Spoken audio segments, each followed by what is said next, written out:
When you hear self-love today, what first comes to mind? Maybe a spa day, right? Or buying something nice for yourself. That feeling of confidence, perhaps. It's often framed as, boosting your ego, patting yourself on the back. But what if I told you there's an ancient understanding of self-love? Something far older and, well, infinitely deeper. One that isn't about vanity at all, but about something sacred. Today, we're taking a deep dive into Sufi wisdom on this very topic. We're looking at some fascinating sources, including insights from 3 steps to Sufi self-love that connect you to Allah over on the Eye of the Heart YouTube channel. And these ideas, well, they might just challenge everything you thought you knew about loving yourself. We'll hear from giants like Rumi, the incredible 13th century poet, and Ibn Arabi, the Andalusian mystic. Our mission, really, is to unpack this radically different perspective. It's one that could reshape how you see yourself, how you see others, and maybe even how you connect with the divine. It's like a pathway to seeing your own existence in a completely new light. Okay, so let's get into it. When we talk about self-love in our modern world, it does often seem to circle back to self-care, maybe positive affirmations, things like that. But these sources, they point to something much older, more fundamental, especially within Sufism. What's the core revelation here? What does self-love really mean from this perspective? Well, what's really striking is how the core Sufi idea just turns our modern notion on its head. It basically says that loving yourself isn't vanity. It's actually a direct way of loving God, of loving Allah. And the key to understanding this is a concept called nafs. Now, you might have heard nafs used differently, sometimes meaning ego or like base desires. But in Sufism, it's understood as much more than just your individual self. It's the actual spirit God breathed into you. There's this really insightful story. A man named Advish asks his teacher, Robabi, if loving his nafs is a sin.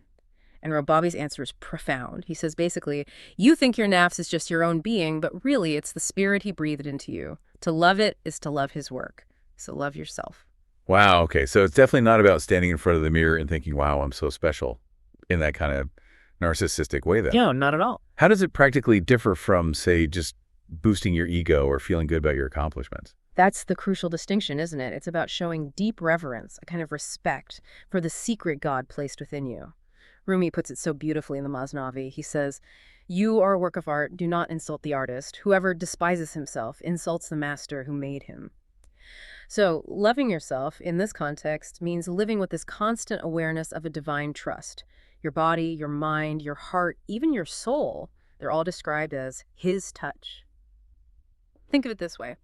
When you admire a beautiful painting, you're not really admiring the canvas and paint, right? You're respecting the painter.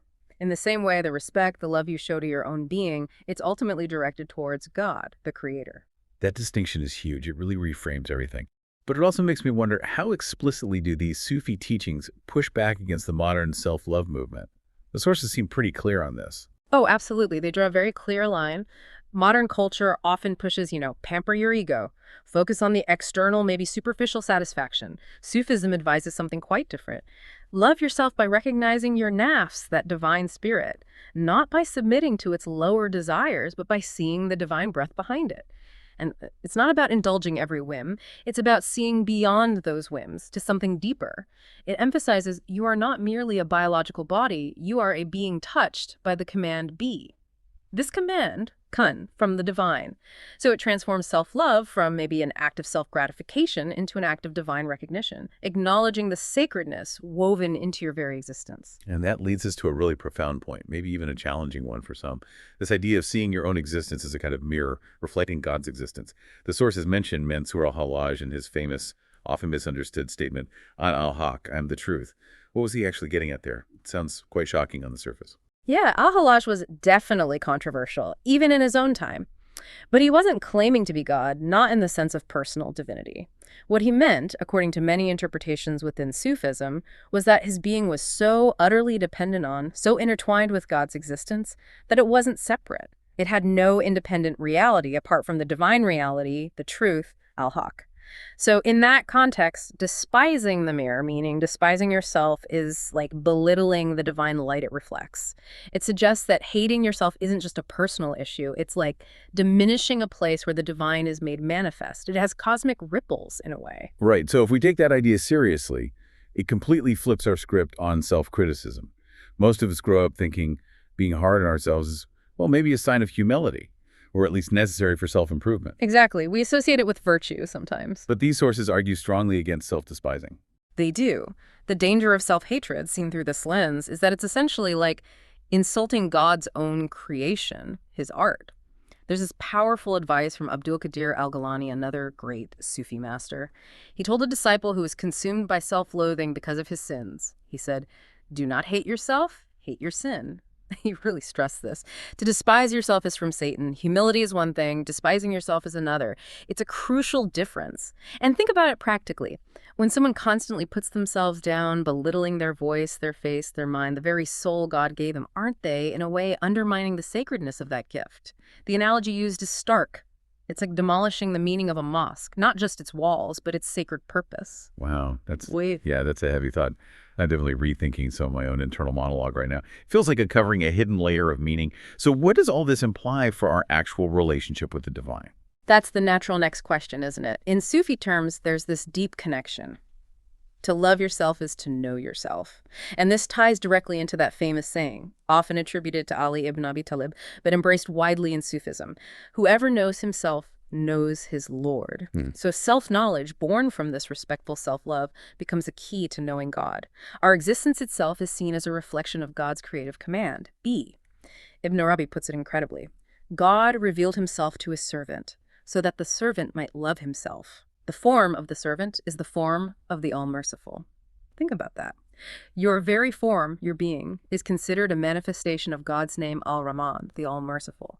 So to despise your form isn't just about body image. It's seen as insulting the very mercy that manifests through you. That is incredibly powerful. But, I can hear some listeners thinking, okay, but doesn't this get dangerously close to arrogance, like an unhealthy self-obsession? How do these teachings guard against that? And how does it reinforce the value of everyone? That's a really important point to clarify, and the Sufis were very aware of this potential misunderstanding. Remember Rumi's line, "Do not think yourself worthless. Within you is a secret that shakes the worlds." This isn't just like a feel-good quote. It points to your ontological value, fancy term, but it just means the fundamental inherent worth of your existence simply because God created you. From this perspective, not loving yourself poses two real dangers. First, you risk becoming passive, sort of shrinking away from your potential by denying your own being. And second, in that denial, you're essentially ignoring the artistry of God and maybe even rejecting the divine trust, the amana he placed within you. The Quran itself, in Surah Al-Baqarah, mentions God appointing humanity as his vicegerent on earth, his khalifa, his representative or steward. Not loving yourself, not recognizing that inherent worth, is almost like refusing that immense responsibility, that divine trust. Okay, so it's about embracing an inherent God-given value, not about inflating a personal ego. That makes sense. But this understanding, it doesn't just stop with the individual, does it? The sources really emphasize how it affects our relationships with others. Oh, completely.